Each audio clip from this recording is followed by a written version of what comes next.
Donc aujourd'hui, on va continuer toujours ce thème-là, quelque chose qui est assez pratique pour nous tous. Ce dont je suis convaincu, c'est que le Seigneur vraiment va nous faire grâce. Des vies vont être changées, je le crois.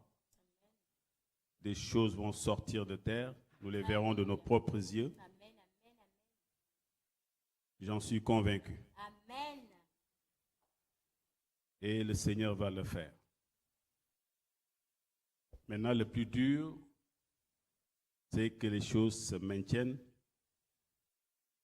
et qu'on puisse continuer de le faire vraiment avec sérieux. Parce que c'est souvent quand Dieu agit, souvent quand on voit la main de Dieu et que les choses commencent à marcher, c'est là où parfois on lâche prise. Et le Seigneur veut que nous soyons constants. C'est très important. Aujourd'hui, le titre du message sera « Ayez la culture de l'excellence ». Amen. C'est très, très important, mes bien-aimés. Vous savez, il y a un terme que nous allons voir tout à l'heure qui se trouve dans la Bible, qui est le mot « diligence ». Être diligent. J'ai regardé un peu dans le dictionnaire. Je commence à voir par le contraire de ce qui n'est pas diligent, le contraire de diligent. J'ai trouvé quelques expressions, le contraire, fainéant, indolent, lent, nonchalant, négligent, paresseux, étourdi, et j'en passe. Et des synonymes de diligent, j'ai trouvé affairé, entreprenant, travailleur, vif, zélé, assidu, rapide, prévoyant, appliqué, courageux et enflammé. Amen. J'ai remarqué beaucoup de choses et c'est vraiment quelque chose qui est terrible, qu'on voit souvent dans l'église, c'est que on a mis la culture de l'excellence de côté. Et on n'est pas assez travailleur parfois, si j'ose dire ainsi. Parce qu'on voit souvent dans tout ce que Dieu fait, que ce soit dans nos églises, que ce soit dans le ministère, mes bien-aimés, s'il n'y a pas le zèle qu'il faut, l'application, le sérieux qu'il faut, ça ne tiendra pas. Ça, je vous le dis tout de suite. On voit souvent ces choses-là plus dans le monde même que dans l'église. Et c'est dommage. Parce qu'on nous dit ici que ce terme-là aussi, le terme donc que je viens de dire, la diligence, c'est quelqu'un qui est prompt à l'exécution d'une chose, qui met toute l'application nécessaire à l'exécution d'une tâche. Et notre définition aussi, c'est ça, à l'exécution d'une tâche. Et nous allons ouvrir nos Bibles donc pour illustrer tout cela. D'abord, il y aura 3 versets qui se trouvent dans Proverbes. Le premier, donc, ça va être Proverbe 10, verset 4. Et vous allez voir que la Bible est plus sévère que ce que je viens de dire, les expressions que je viens de donner pour le contraire de diligent. Dans Proverbe 10, déjà au verset 4, je vous laisse chercher. Proverbe 10, verset 4, il nous est dit que celui qui agit d'une main lâche s'appauvrit, mais la main des diligents enrichit. On voit donc ici que la Bible oppose donc la diligence à la lâcheté, en quelque sorte. Celui qui agit d'une main lâche s'appauvrit, mais la main des diligents enrichit. Bien aimé, que Dieu nous aide à faire les choses d'une façon diligente. J'ai illustré ces propos parce qu'hier, en même temps, Dieu fait bien les choses. Quand je suis sorti de là-bas, j'étais un peu énervé, mais je me dis, Seigneur, merci, ça va me servir pour ma prédication. J'ai amené un costume au pressing et je devais le récupérer samedi après-midi. Donc, j'avais complètement oublié. En rentrant chez moi, donc, avant de monter, tiens, j'ai oublié d'aller retirer mon costume pour le mettre aujourd'hui. J'arrive au pressing, je montre mon tigre comme d'habitude. Je trouve une dame, elle me dit, mais on a trouvé la veste, mais pas le pantalon. Je dis à la dame, mais comment se fait-il? Elle me dit, ben, peut-être c'était dans un autre magasin, je ne sais pas. C'est la première fois que je voyais ça. On me montre la veste, je cherche, oh, il n'y a pas le pantalon. Il me dit, on est désolé, ben, il faudra attendre lundi. Je dis, madame, moi, je n'ai pas donné mon costume pour lundi. Moi, la semaine, je suis habillé en jean. Je ne suis pas en costume, je suis en costume que le dimanche. Et il me fallait pour aujourd'hui. Je sors de là-bas, je dis, non, monsieur, désolé, prochainement, vous le ferez gratuit, tout ça. J'ai réfléchi en sortant de là-bas, je dis, voilà, le manque de diligence. Et je regardais les gens qui travaillaient là-bas, j'ai tout de suite compris. Et c'est vrai que ce qui est dommage, je dis cela pour vraiment nous rappeler que demain, après-demain, nous aussi, nous sommes prêts à être confrontés à ce type de choses. Je prends un exemple. Ma sœur Marie, que j'aime beaucoup, qui fait des bons petits plats. J'espère qu'un jour, Dieu permettra que tu ouvres un restaurant. Je serai ton premier client. Alléluia. Mais, ce n'est pas fini. Si je viens à ton restaurant et tu as marqué, je ne sais pas, mon ouverture de 11h à 23h, que je débarque à midi, que c'est toujours fermé, ou que si je viens un jour, j'attends 1 heure pour manger, je pense que tu risques de me perdre, tu ne me verras pas comme un client. Pourquoi je dis cela? Parce que mes bien-aimés, vous savez, c'est des choses que nous devons apprendre. La diligence, le sérieux. Et c'est vrai que j'ai remarqué une chose, j'ai compris pourquoi même dans beaucoup de restaurants africains à Paris ici, ça ne marche pas. J'en ai fait quelques-uns et ce que je dis là, c'est quelque chose de réel. Vous arrivez à 13h, on vous dit que non, c'est pas encore ouvert, à 13h. Vous allez dans une brasserie parisienne, vous voulez manger, même à 11h30, vous mangez. Parce qu'à 9h, les gens sont déjà en train de s'activer pour préparer. C'est à 13h qu'on commence à éplucher les légumes. Il faut le faire bien avant. Il en va ainsi pour beaucoup d'entre nous. Bien aimé, le sérieux, la diligence est quelque chose qui est même de Dieu. Dieu aime le sérieux. Et ce n'est pas les prières qui vont changer cela, bien aimé. C'est nous-mêmes.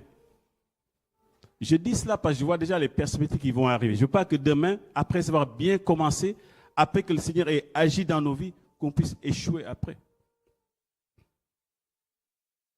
Quand ça marche, il faut continuer dans la constance pour ça, continuer de marcher. Ma soeur Marie, demain, quand le restaurant va commencer à tourner, va commencer à générer des fonds, ce n'est pas le moment de confier le restaurant aux employés que toi, tu commences à prendre un peu de recul. Non. C'est le moment d'augmenter la cadence encore, de persévérer. Peut-être pour demain avoir un deuxième restaurant ou avoir un restaurant plus grand. La constance. Parce que quand on habitue la qualité aux gens, ils viennent pour la qualité. Ce n'est pas le moment de baisser bras. Et c'est valable aussi dans le ministère. Il faut des sacrifices, la persévérance. Dans mes messages, je prends le temps devant le Seigneur. Quand le Seigneur m'a appelé à le servir, je prends le temps. Ce n'est pas facile. Même votre pasteur, s'il ne le dit pas, il y a des moments où, dans le ministère, on préfère s'asseoir, on est presque découragé. Ce n'est pas toujours évident. Mais on a eu un engagement avec le Seigneur, il faut aller jusqu'au bout. Là, il y a 2 enfants qui sont nés, c'est plus facile de dire, bien-aimé, comprenez-moi maintenant. Il faut être sage. Je vais prendre du recul parce que ce n'est pas facile. Il y a les enfants. Je n'ai pas le temps de m'en occuper. Je suis à l'église. Mais non, c'est parce qu'on a pris un engagement avec le Seigneur. Il faut aller jusqu'au bout. Il en va ainsi dans l'église. Quand on s'engage à faire quelque chose, il faut le faire jusqu'au bout. Celui qui agit d'une main lâche s'appauvrit, mais la main des diligents s'enrichit. Quelqu'un qui est toujours prompt à faire les choses d'une façon bien, qui est toujours actif, zélé pour ce qu'il fait. Quand il s'engage, il tient parole. Nous allons le voir tout à l'heure dans une autre partie. Le deuxième verset, toujours dans Proverbes, c'est Proverbe 12, verset 24. Proverbe 12, verset 24, c'est le mot lâche va revenir encore. Il nous est dit dans ce verset-là, je vais vous le lire, la main des diligents dominera, mais la main lâche sera tributaire. La main lâche sera toujours dépendante, mais la main des diligents dominera toujours. Dominera toujours. Bien aimé, les gens qui s'en sortent souvent sont les gens qui travaillent beaucoup, contrairement à ce qu'on croit. Je ne crois pas seulement le fait d'avoir un don, d'avoir un talent. Je ne crois pas seulement un serviteur de Dieu qui a juste l'onction et qui s'en tient là. Ça ne marchera pas. L'onction est l'équipement que Dieu nous donne. Mais le travail qu'on doit faire, cela dépend de chacun d'entre nous. Quand tu sers le Seigneur, l'onction seule, ça ne suffit pas. Dieu t'a équipé, mais toi, de ton côté, tu dois travailler. Si tu ne médites pas la parole, tu n'écoutes pas, tu n'es pas en train de méditer la parole, tu ne prends pas le temps de réfléchir, tu ne prends pas le temps de méditer, de prendre du recul, parler à Dieu, ça ne marchera pas. Et aujourd'hui, on n'aime pas du tout les moments de silence. Parfois, la télé est allumée juste pour pouvoir camoufler, parce qu'on n'aime pas être seul en train de méditer, on n'aime pas cela. Et c'est dommage. Aujourd'hui, les gens qui sont dans le monde, parfois, ils prennent du temps à aller ailleurs, faire de la méditation, faire pas mal de choses, même si c'est des choses qui ne sont pas la gloire de Dieu, mais se rendre compte qu'il y a un besoin parfois d'être à l'écart pour méditer, prendre du recul, réfléchir sur sa propre vie. C'est des choses que ces personnes-là font. Mais c'est des choses que l'on ne voit pas dans l'Église. Le troisième verset, et je m'arrête au niveau des versets donc, de Proverbes qui parlent de la diligence, c'est Proverbe 13, verset 4. Là, ici, le contraire donc de diligence va être carrément, Dieu parle de paresse ici. Proverbe 13, verset 4, il nous est dit, l'âme du paresseux a des désirs qu'il ne peut satisfaire, mais l'âme des hommes diligents sera rassasiée. Amen. L'âme du paresseux a des désirs qu'il ne peut satisfaire, mais l'âme des hommes diligents sera rassasiée. Il ne suffit pas d'avoir des rêves. Ah, bien-aimé, non, fut des temps. Non, j'ai toujours voulu faire ça. Pendant que tu parles, il y a des gens qui agissent. Et on aime ça. Ah, il fut des temps. Un tel est devenu un grand chanteur. Ah oui, mais pourtant on a démarré ensemble. C'est un grand footballeur. On jouait ensemble. Mais pourquoi il est parti et toi, tu es toujours là? L'un de mes plus grands regrets dans la vie, c'est de ne pas savoir jouer au piano. Pourtant, je suis resté au conservatoire plus de 3 ans avec ma fille. Parce que je n'étais pas diligent. À chaque fois que la prof de musique, c'était toujours des prétextes. Madame, vous savez, je n'ai pas le temps, j'ai trop de travail, je ne peux pas répéter. Et c'est dommage. Et je vois des gens aujourd'hui, au bout de 6 mois, ils arrivent à jouer correctement. Et moi, 3 ans. Toujours à trouver des prétextes. J'arrivais là, au lieu de travailler, je ne travaillais pas. Aujourd'hui, j'aurais pu être là, j'aurais pu servir aujourd'hui dans l'église, en train de faire de la louange. Le manque de diligence.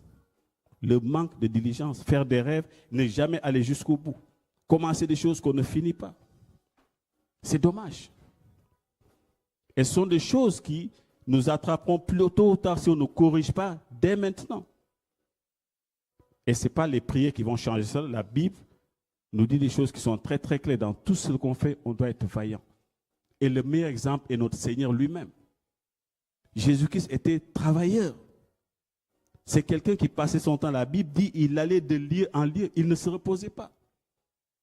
C'est pourquoi lorsqu'un scribe s'est approché de lui, il disait, mais Seigneur, dis-moi où tu es, je vais te suivre partout. Le Seigneur l'a regardé et dit, mais tu ne peux pas me suivre. Il dit, parce que les renards ont des tanières, les oiseaux des nids, mais le Fils de l'homme n'a même pas reposé la tête. Je n'ai pas de temps pour me reposer la tête. Je n'ai pas de temps pour me reposer. Je travaille. Tant qu'il fait jour du Seigneur, je travaille. Nous devons aimer le travail, mais l'aimer avec sérieux. Amen. Il allait de lieu en lieu. De lieu en lieu. Nous allons prendre un passage donc dans Matthieu cette fois-ci. Matthieu 21.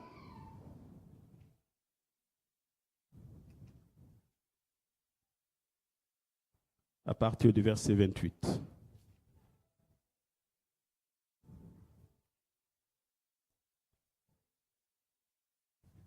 Matthieu 21, versets 28 à 32. Que vous ensemble, un homme avait 2 fils. Et s'adressant au premier, il dit, « Mon enfant, va travailler aujourd'hui dans ma vigne. » Il répondit, « Je ne veux pas. » Ensuite, il se repentit et il alla. S'adressant à l'autre, il dit la même chose. Et ce fils répondit, « Je veux bien, Seigneur. » Et il n'alla pas. Lequel des 2 a fait la volonté du Père? Ils répondirent, le premier. Et Jésus leur dit, je vous le dis en vérité, les publicains et les prostituées vous devanceront dans le royaume de Dieu. Continue, verset 32. Car Jean est venu à vous dans la voie de la justice, et vous n'avez pas cru en lui. Mais les publicains et les prostituées ont cru en lui, et vous, qui avez vu cela, vous ne vous êtes pas ensuite repentis pour croire en lui. Amen. Voici un passage qui est vraiment merveilleux. On nous dit ici, un homme a 2 fils. Il demande à l'un de faire quelque chose. Il dit oui, mais ne le fait pas. L'autre dit non, et plus tard va le faire. C'est vraiment un passage qui nous enseigne beaucoup quand on voit cela. Et j'ai envie de dire, à l'Église aujourd'hui, c'est comme si ce fils qui dit oui, oui à la parole, mais il ne va pas jusqu'au bout, ne la met pas en pratique. Et souvent, on voit dans le monde des gens qui, quand on leur parle de Dieu, ils sont complètement désabusés, ils ne sont pas intéressés. Mais quand vous observez leurs faits et gestes, c'est souvent des gens, vous avez l'impression que ce sont des chrétiens de par leurs attitudes. Il y a des choses qu'ils font, mais on est même étonné, pourtant ils ne connaissent pas Dieu. Et il ne suffit pas de dire oui, amen, ce que je venais de vous dire tout à l'heure. Quand on s'engage à faire quelque chose, bien aimé, il faut aller jusqu'au bout. Et soit on est prêt à dire oui, j'y vais, oui, je vais le faire. Mais après, on oublie complètement, on est complètement découragé, on ne le fait pas. Et il y a des choses sur lesquelles je fais très, très attention, c'est l'engagement. Je suis très, très dur même avec moi-même. Et je ne supporte pas des gens qui s'engagent, qui disent oui, qui donnent leur parole et que demain ne font pas ce qu'ils ont dit. Ça, c'est terrible. Votre pasteur est là. Jean, c'est plus qu'un frère. Ça fait plus de 15 ans que nous cheminons. Peut-être que jusqu'à présent, s'il n'y a jamais eu de nuage dans nos relations, je pense que c'est à cause de ça. Nous avons toujours tenu parole, si nous sommes engagés l'un vers l'autre. Il est là. Demain, si je dois m'engager avec lui dans un projet, et que je vois demain, il le fait d'une façon nonchalante, ou il ne tient pas compte de ce qu'on avait dit, ça peut même mettre notre amitié sur la table. Parce que l'engagement est quelque chose de très, très, très important. Et nous voyons aujourd'hui des gens qui ne tiennent pas parole. Bien aimé, quand quelqu'un ne tient pas parole, ça enlève toute l'estime que j'avais pour cette personne-là. Et on le voit souvent. Souvent, c'est même parfois des problèmes d'argent. Mon frère, passe-moi 100 € jusqu'à la fin du mois. On va dire non, d'ailleurs, moi, je suis payé même vers le 25. Ça ne vient pas à la fin du mois. Et quand le premier arrive, on ne répond plus au téléphone. Et pourtant, on pouvait même appeler la personne vers le 24-26, corriger le tir, dire, j'avais dit la fin du mois, mais franchement, est-ce que tu peux m'accorder peut-être encore une semaine? C'est plus simple. Mais il y a des gens, ils disparaissent. Vous appelez, c'est les répondeurs. Quand ils vous voient de loin, ils changent de trottoir. Une personne comme ça, sincèrement, ne peut pas garder une amitié avec une personne comme ça. J'ai horreur de ça. Des gens qui ne peuvent pas tenir leur engagement. Et voyez-vous, c'est ce type de personne. Lui, un dit oui, je vais le faire, il ne va pas. Et l'autre qui dit non au début, c'est pourquoi parfois, il faut réfléchir. Souvent, quand on dit non, il n'y a pas de problème, je vais le faire. Et j'ai un ami qui me dit souvent, quand les personnes disent il n'y a pas de problème, c'est là où les problèmes commencent. J'aime bien la personne qui dit, laisse-moi le temps de réfléchir. Je ne te promets rien, je vais voir ce que je veux faire. Mais quand on dit oui, quand on est enfant de la parole de Dieu nous dit que les promesses de Dieu sont oui et amen. Je vous ai dit la dernière fois dans la Bible, le mot peut-être n'existe pas. C'est soit oui ou non. Et aujourd'hui, apprenons vraiment quand nous faisons quelque chose à le faire bien. Jésus va dire à ces Juifs-là, il leur dit, mais vous, Mais Jean, vous avez été annoncé dans la Bible. Depuis Ésaïe, on annonce, Jean dit, je suis la voix qui crie dans le désert. Donc vous êtes censé savoir qu'il y a une personne qui s'appelle Jean qui va venir. C'était marqué dans les Écritures. C'est marqué dans Ésaïe. Vous le savez, pour ceux qui veulent chercher dans Ésaïe 40, verset 3, il leur dit, vous savez que cette voix-là avait été annoncée. Mais quand Jean est venu, vous ne l'avez pas reconnu. Et pourtant, ceux qui n'ont jamais entendu la parole de Dieu, les publics et les gens qui étaient loin de Dieu, eux, quand ils l'ont entendu, se sont repentis. C'est pourquoi il dit, les prostituées vous devanceront dans le royaume de Dieu. Bien, mais faisons très, très attention. Le fait d'être à l'église, le fait d'entendre la parole, dire nous sommes fils, nous sommes filles de Dieu, c'est bien tout ça. Mais Jésus dit, c'est seuls ceux qui accomplissent sa parole, ceux qui la mettent en pratique. Et ça, c'est important.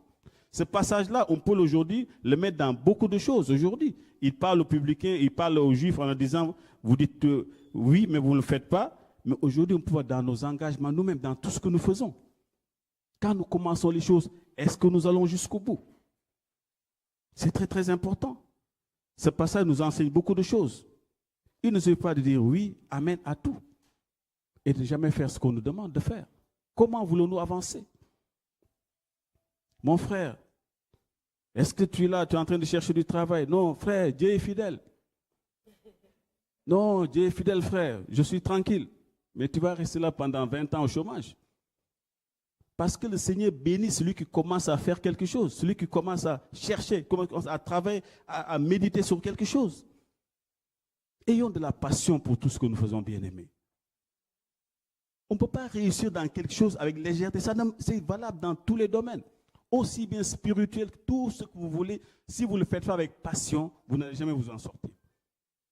Parce que quand Dieu te montre une vision, je me lève, c'est cette chose-là que je vois tous les jours, je dois être passionné. C'est pourquoi la Bible parle de lâcheté, parce que tu as prié. Dieu t'a ouvert une porte, il t'a montré ce que tu dois faire, mais tu le fais avec négligence. Aucune diligence.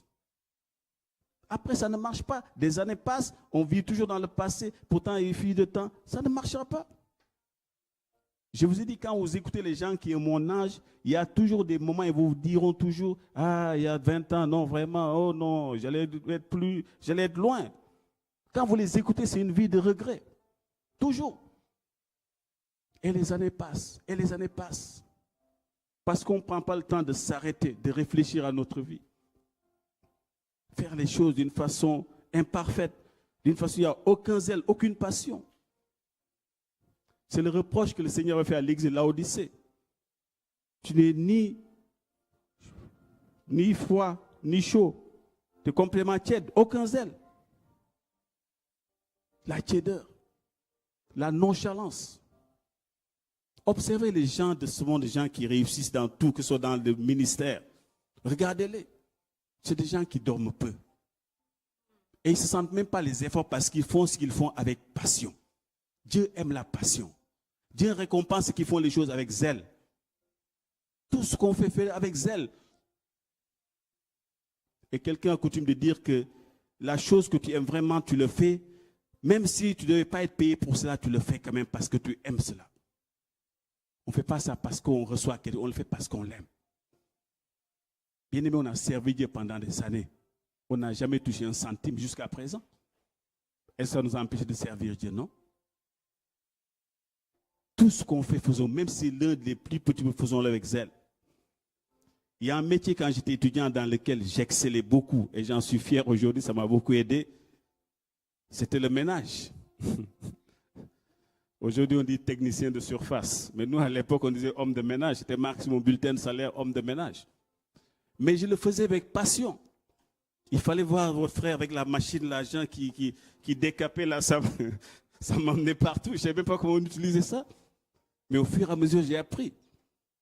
Et ma plus grande fierté, c'est que je me souviens toujours, je crois que je vous l'avais déjà dit ici, j'ai travaillé pour un couple dans le 16e arrondissement de Paris.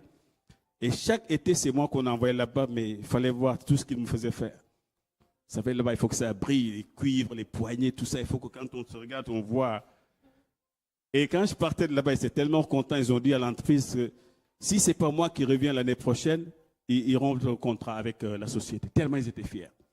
Mais j'étais à quatre pattes. Vous savez, c'est les fameux ascenseurs quand ça monte, on vous voit comme ça. Mais j'astiquais ça, mais comme il fallait. Et pourtant, j'étais étudiant, j'étais à la fac à l'époque. Mais je le faisais avec passion parce que je ne sais pas tricher. Et ça servira toujours pour plus tard. Parce que ce qu'on fait pour les autres, quand Dieu peut-être nous bénira demain, quand on aura notre propre entreprise ou autre, cela nous servira. Tout ce que nous faisons, faisons-le avec zèle. Et je vous dis cela, je ne connaissais pas le Seigneur. J'aurais pu être là à tricher. Mais il faut qu'on apprenne la culture du zèle, la culture de l'excellence, qu'on ait ça en nous. Ça aide plus tard. Parce que le Seigneur n'a jamais fait les choses à moitié. Quand on regarde son parcours, il n'a jamais fait les choses à moitié. Les apôtres, pareil. Paul a beaucoup travaillé, il a beaucoup œuvré. Et c'est ce que Dieu nous demande aujourd'hui. Amen. Que Dieu nous donne cette force-là, avoir cette culture véritablement de l'excellence. C'est quelque chose qui est très, très important. Que le Seigneur nous aide à aider ces personnes-là. Parce que le ministère est quelque chose aussi, parfois, de compliqué. Mais Dieu veille et Dieu nous apportera la force dont nous avons besoin. Parce que demain après demain, ce dont je suis convaincu, le plus dur, c'est toujours le Seigneur qui le fait. C'est ça, quand je médite sur cela, je dis, mais le plus dur, le Seigneur ne nous demandera jamais de faire des choses qui nous dépassent. C'est toujours lui qui fait le plus dur. Qu'est-ce qui était plus dur? De frayer un chemin quand ils étaient devant la mer pour qu'ils puissent passer, ou de marcher dans le désert. Parce que marcher dans le désert, on peut marcher dans le désert, même fait chaud. Mais devant la mer, il n'y avait rien à faire. Mais la Bible dit, même dans la mer, il fraya un chemin. Ça m'a toujours frappé ce verset-là. Même là, on ne peut pas mettre un chemin. Dieu, lui, il va frayer un chemin pour que tu passes. Après la marche, c'est à toi de marcher. Et c'est cela que nous devons connaître. C'est lui qui fait toujours le plus dur, bien-aimé. C'est lui qui fait le plus dur. Il vient, tu ne peux pas passer, on dit là, il y a l'armée de Pharaon derrière toi, il y a la mer. Tu fais quoi? Dieu dit, là, je sais que tu ne peux rien faire. Je le fais à ta place. Mais après, le reste, c'est toi. Si tu restes là à dire, est-ce que vraiment, c'est vraiment ouvert la mer, est-ce que je peux passer? Pharaon va te trouver là-bas. Il faut poser ton pied. Pareil pour le Jourdain. Si tu ne mets pas les pieds, le Jourdain ne va jamais s'ouvrir. Et c'est pour ça que nous aimons faire les choses avec excellence. Le Seigneur était quelqu'un de courageux, mes bien-aimés. On doit prêcher le courage dans nos églises. Dieu va faire, Dieu pourvoit. Oui, Dieu pourvoit. Mais qu'est-ce que tu auras fait de ce qu'il va te donner? C'est ça qui est important. La Bible, nous avons tous en Jésus. Mais qu'est-ce que nous avons de tout ce que nous avons reçu? Qu'est-ce que nous en faisons? C'est ça le plus important. Et c'est là où résident beaucoup de causes d'échec. Il suffit, le plus dur, ce n'est pas d'ouvrir un restaurant. Le plus dur, ce n'est pas de créer une société. Tout le monde peut faire ça.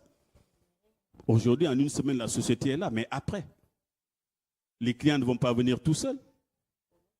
Ah non, jamais. On peut venir à Pasteur Jean, on couche là-bas par terre, on fait 10 nuits, on prie, on ne fait que dormir là-bas. Oui, la faveur de Dieu va faire que les clients vont venir. Mais après, s'il n'y a pas la diligence nécessaire, s'il n'y a pas la qualité nécessaire, ils vont repartir comme ils sont venus. Il ne faudra pas dire c'est le grand-père qui est là-bas à Haïti ou en Afrique qui m'a jeté en sort, c'est une malédiction. Non, c'est ta propre faute. Il ne faut pas voir Satan partout. Parfois, ce sont nos propres comportements qui font que les choses ne marchent pas. Ah non. Et en cela, Dieu doit beaucoup nous aider. Amen.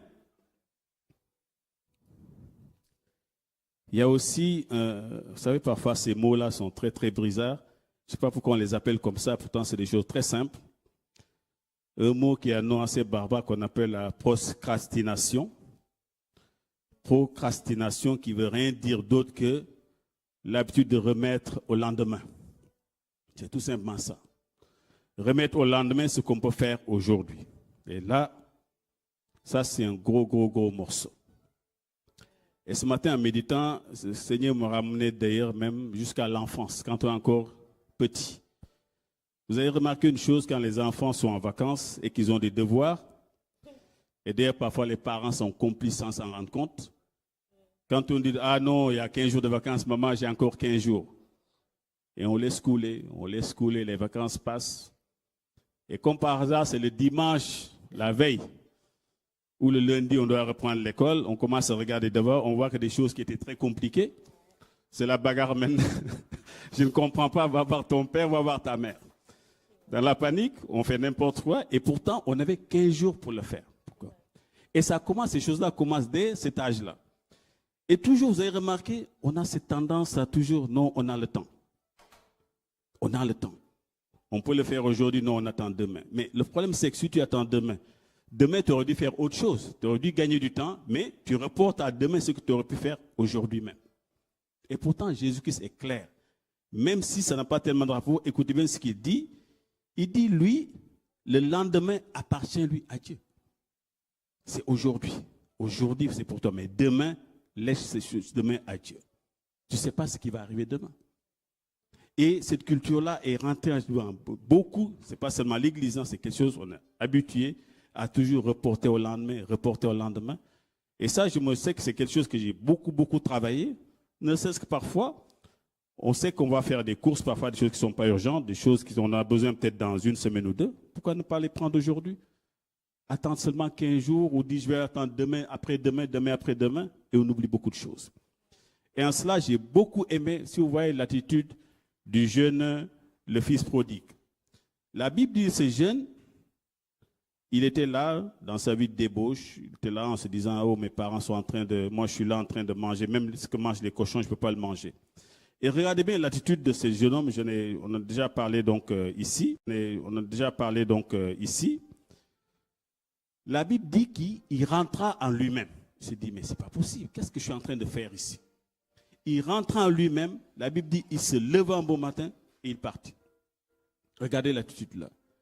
Beaucoup d'entre nous aujourd'hui à sa place seraient en train de peut-être méditer, à dire, mais vraiment je galère, alors que chez mes parents il y a tout ce qu'il faut.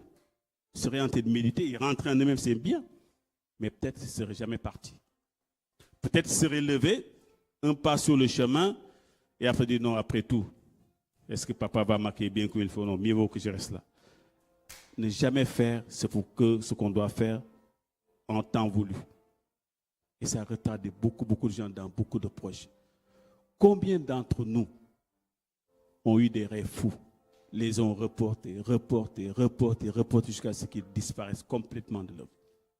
Ils sont nombreux, moi le premier. Il y a des choses que j'aurais dû faire depuis longtemps que je n'ai jamais pu faire, tout simplement parce que j'ai reporté.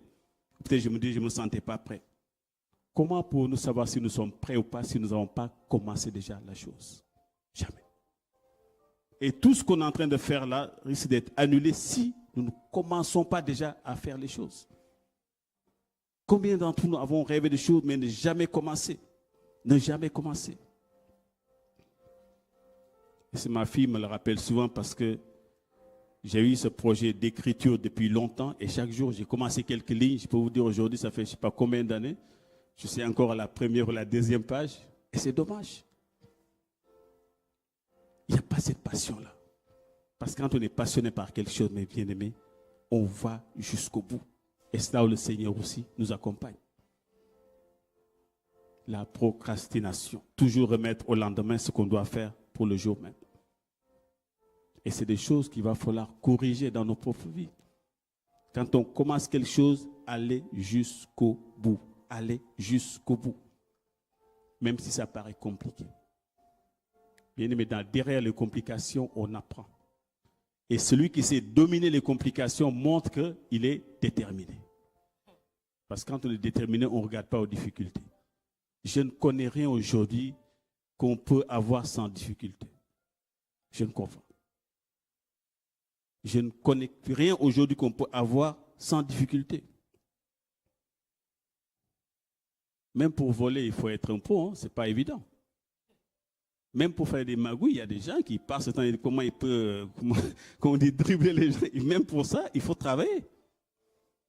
Parfois, vous voyez quelqu'un, ils font des trucs, vous avez envie d'applaudir. Comment ils ont fait?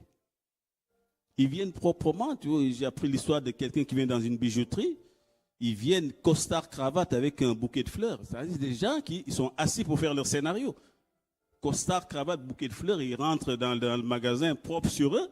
Tu ne fais même pas attention. Parce que ces gens-là, ils n'ont pas la tête de voleur. Donc tu commences à ouvrir, leur expliquer, ça c'est du saphir, du machin, jusqu'à ce qu'ils Mais ça, même ça, il faut le travailler. Ça se travaille. Donc, nous montrer que le Seigneur veut que nous puissions faire les choses, bien aimés, avec beaucoup de réflexion, avec beaucoup de tact, mais avec beaucoup de motivation. Parce que je remarque que ça nous dit, parfois on prie pour des frères, on prie pour des sœurs, pour telle ou telle chose, mais on voit que ça ne va pas jusqu'au bout.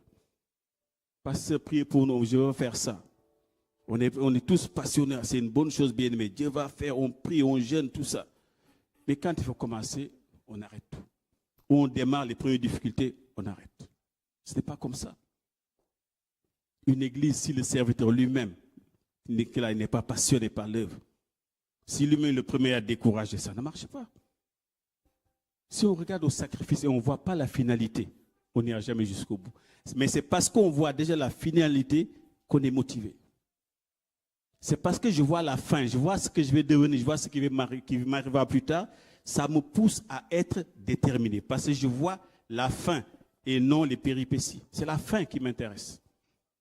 C'est ça qui est important. Parce que quand on court, il y a une course, on voit de la ligne d'arrivée, c'est la ligne d'arrivée qu'on voit. Et vous ne verrez jamais quelqu'un en train de courir, saluer les gens en même temps, je ne le dis jamais. Le 100 mètres, quand le coup et le sifflet donné, la ligne d'arrivée, on voit. On ne se préoccupe pas de tout ce qui se passe autour de nous. Et c'est là où le Seigneur doit vraiment nous interpeller chacun. Avoir la passion pour ce que nous faisons. La passion de servir Dieu. La passion de rendre l'œuvre de Dieu vraiment grandiose. La passion de pouvoir parler de Dieu autour de nous. Quand on est passionné, moi les gens passionnés m'impressionnent. Quand je vois quelqu'un qui est passionné, je suis impressionné. Quel que soit le domaine qu'il a choisi, le faire avec passion. Ce n'est pas évident. Regarde, Paul nous dit, regarde, les grands sportifs, ils se privent de beaucoup de choses.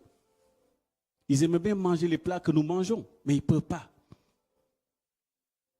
Parce que si tu manges 2-3 jours de mafé, il faut, je ne sais pas, 1 mois pour pouvoir enlever tout ça. Ce n'est pas évident.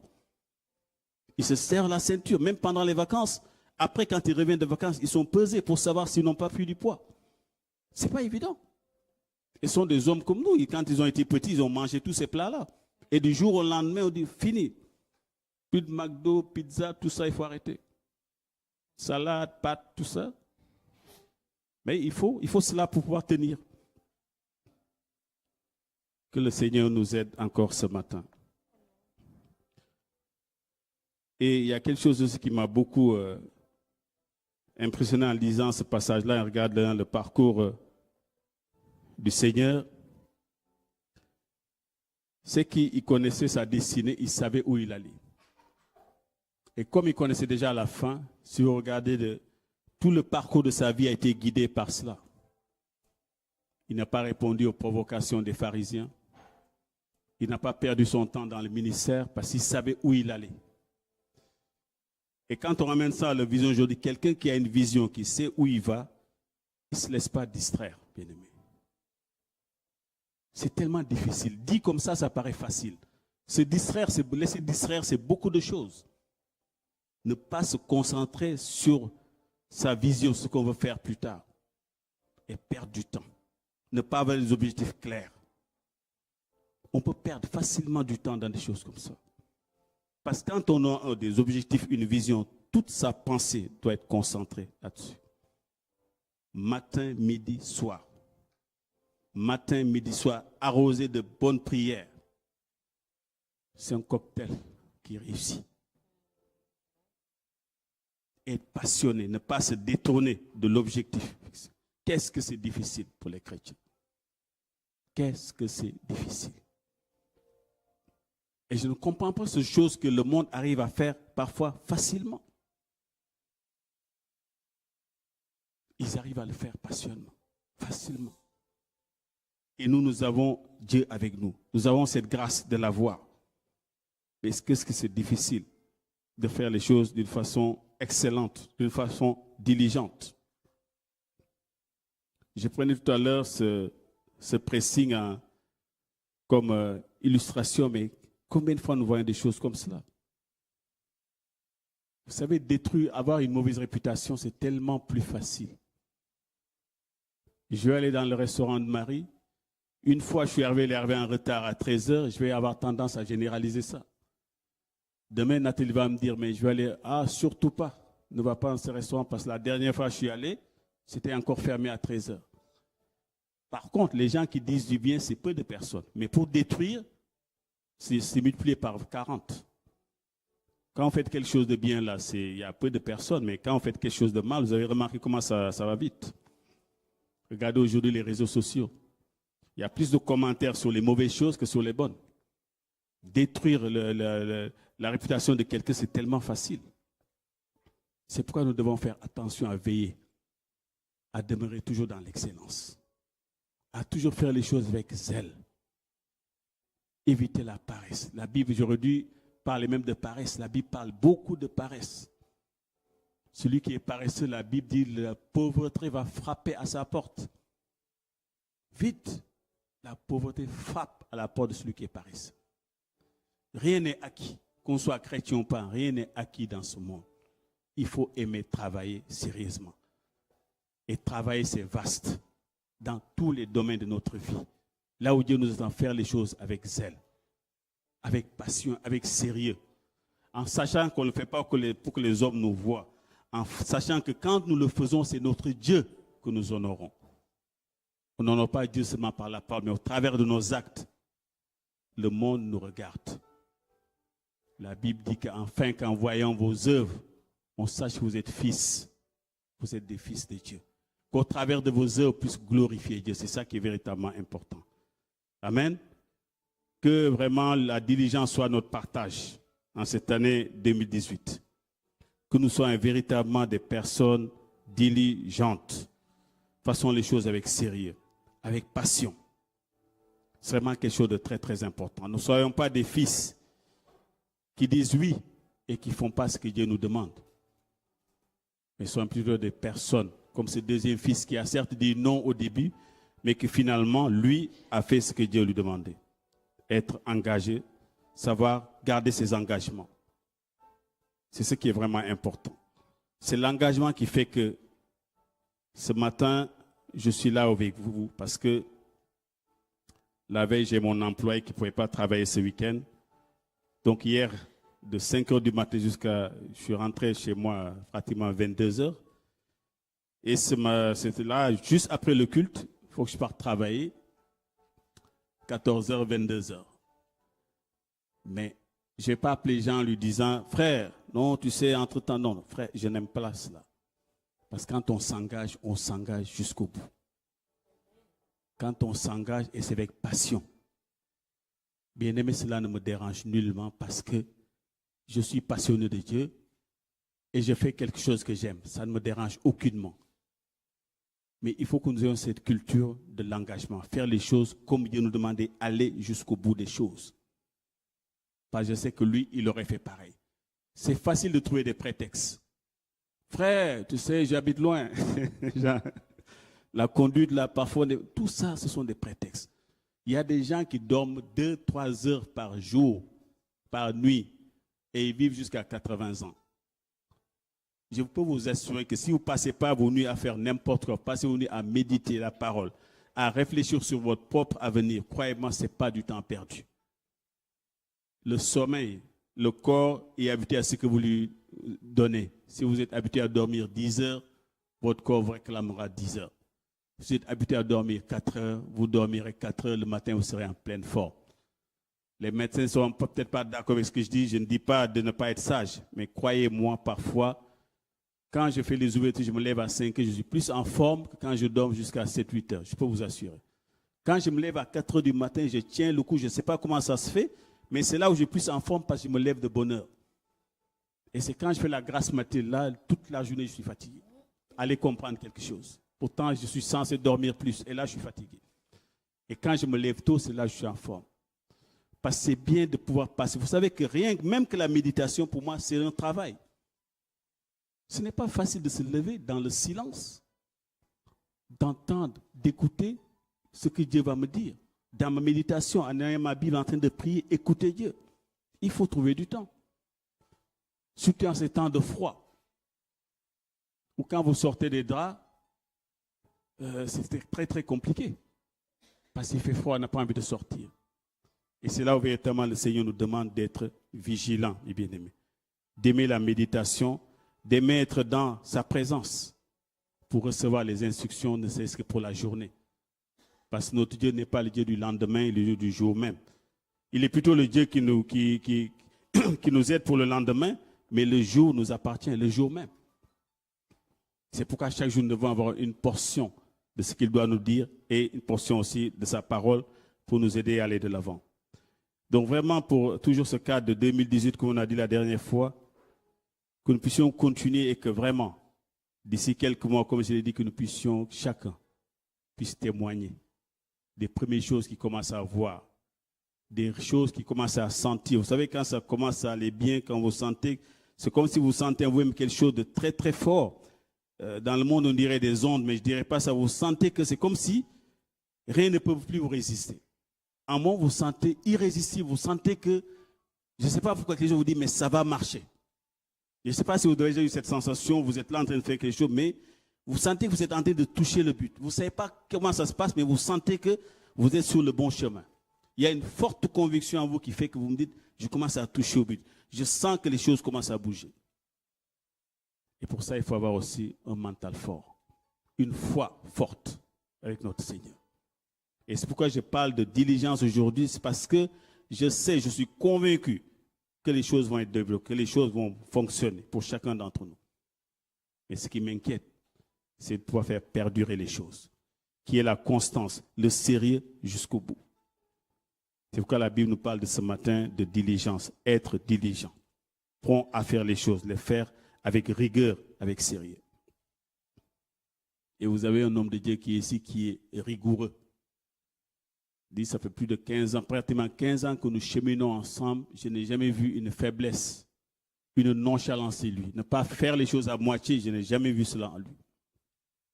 Et je pense qu'il peut aussi vous servir de modèle au-delà de modèle que vous avez déjà comme notre Seigneur Jésus-Christ.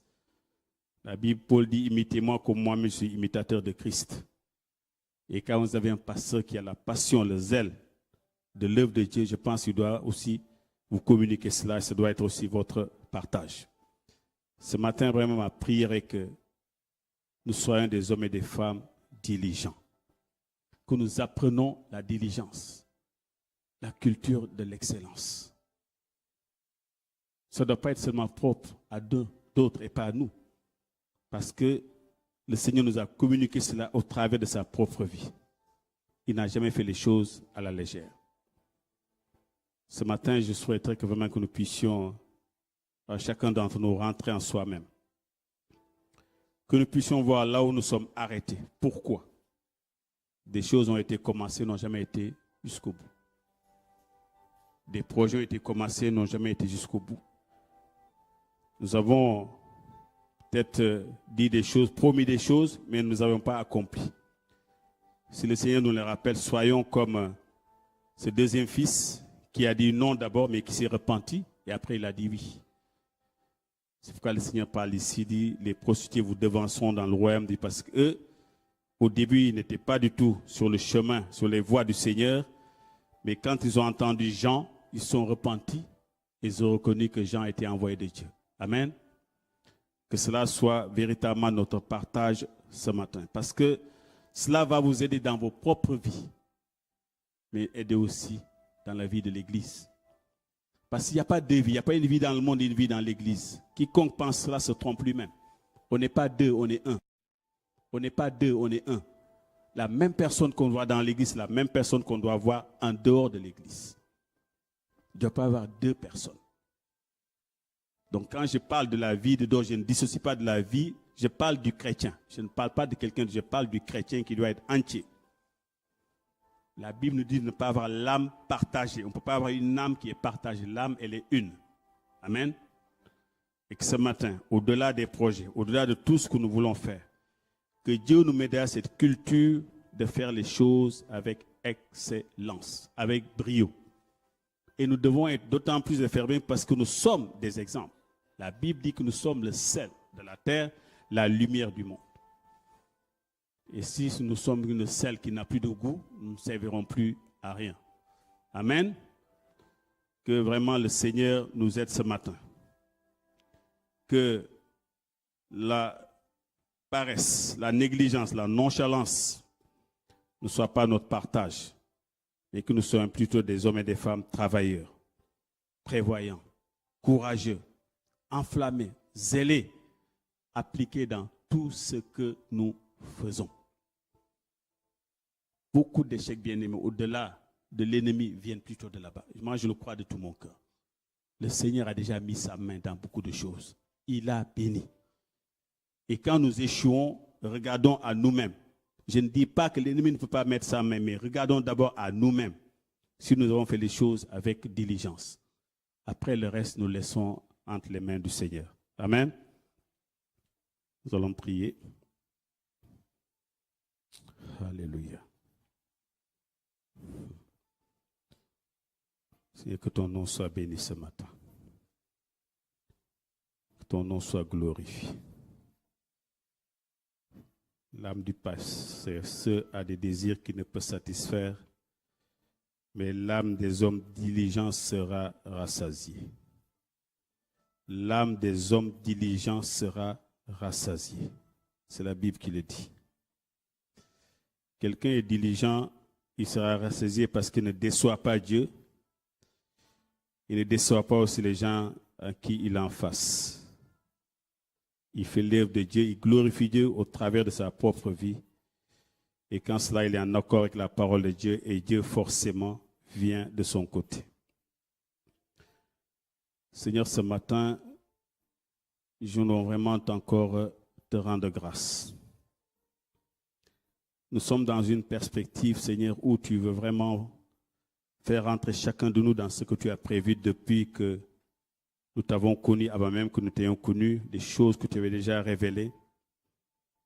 Mais tu veux aussi que nous rentrons selon tes voies, que sont les voies du sérieux, de l'engagement de la parole donnée, de tenir ses promesses, de faire les choses avec zèle comme toi tu l'as toujours fait. Et ce matin, Seigneur, je te prie simplement de nous rappeler ces choses-là, parce que c'est des choses qui sont déjà en chacun d'entre nous. Ce n'est pas la prière qui va faire amener ces choses dans nos vies, mais je prie pour qu'à chaque fois, à chaque geste, dans tout ce que nous faisons, que cette parole puisse être rappelée à chacun d'entre nous. Que le mot diligence revienne dans tout ce que nous faisons. À chaque fois que nous faisons, Seigneur mon Dieu Père, le bilan de notre journée, que tu ne puisses nous rappeler si nous avons, oui ou non, été diligents. Je te prie, Seigneur, fais-nous cette grâce-là de revenir toujours à cette parole, après tout ce que nous avons entendu en ce début d'année. Que nous ne puissions pas demain t'attribuer notre échec, mais que nous puissions, Seigneur, corriger le tir dès à présent, après ce que nous avons entendu. Je te prie, je te rends grâce, Seigneur, parce que tu es Dieu qui est fidèle. Après nous avoir rappelé le mois dernier que nous ne devons pas être incrédules ou avoir peur, tu nous rappelles encore ce matin que nous devons vraiment être diligents, que nous devons prendre soin de ce que tu nous as donné. Parce qu'après tout, Seigneur, tu nous as donné des talents excellents. Avant même que nous étions en toi, que dans le monde, nous avions déjà des talents naturels. Ces talents ont été colorés, Seigneur, par ton sang, aujourd'hui que nous t'avons connu. Et aujourd'hui, ces talents, Seigneur, ont été sanctifiés parce que nous t'appartenons. Permets que ces talents, Seigneur, puissent servir. Que nous puissions, Seigneur, produire chacun d'entre nous des fruits excellents qui glorifient ton nom. Et que demain, Seigneur, nos œuvres puissent parler pour nous. Et qu'au travers de nos œuvres, tu puisses être glorifié. Parce que c'est en cela que le monde viendra à toi, parce qu'ils verront les œuvres que nous ferons. Et comme le dit ta parole, ils glorifieront le Seigneur au travers de nos œuvres. Je te rends grâce ce matin, je te loue et je te remets ton peuple entre tes saintes mains. Chacun, Seigneur mon Dieu, est devant lui-même ce matin. Que chacun d'entre nous puisse rentrer en lui, voir là où il est faille. Peut-être que chacun a entendu quelque chose qui l'a touché, moi le premier ce matin. Aide-nous, Seigneur mon Dieu, à prendre des engagements et de nous y tenir. Aide-nous ce matin, Seigneur, à respecter ta parole, à l'entendre, à la mettre en pratique afin que nos vies puissent totalement changer. Je te rends grâce ce matin parce que tu es un Dieu qui est fidèle. Je te bénis, Seigneur, parce que ton peuple, Seigneur, je sais que c'est un peuple qui entend. Je te rends grâce parce que je sais que c'est un peuple, Seigneur, qui entend, qui met en pratique.